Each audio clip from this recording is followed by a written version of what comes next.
Welcome back to another VFX tutorial for GameMaker and one of my subscribers.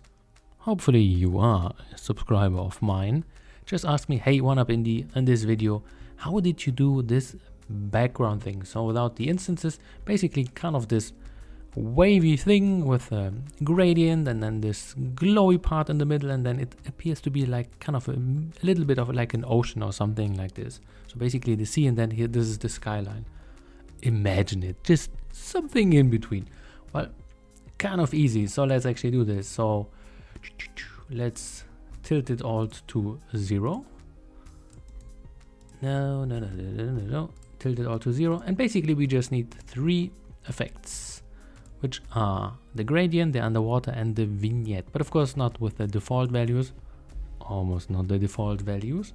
So the first of all, we need actually something in the room. So let's create a gradient under G. Gradient, as you can see, looking good, but the color is going from left to right. So how can we change that? Well, with the start position. So here 0.5.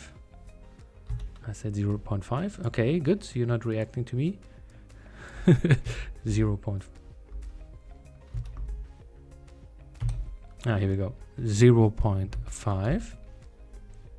The next one also 0.5, and then the next one also 0.5, and the last one we can actually keep at 1. And as you can see, start color, then end color. But of course we don't want to go between red and blue. We want to go with some less silly colors, so let's go with a pretty whitish blue, so very bright blue. We're going into a dark blue, I don't know, something like this. I don't know, just take your colors whichever you like, and then it's already looking pretty sweet. And then you got kind of the middle line like here. Then the next thing which we apply is our underwater effect, and this is doing most of the heavy lifting here. Underwater, looking already cool, but you don't have this wavy thing in the middle and so on. Not looking exactly what I showed you at the beginning. Hold your horses. Here we just adjust the distortion amount to quite a lot, to be honest. So 18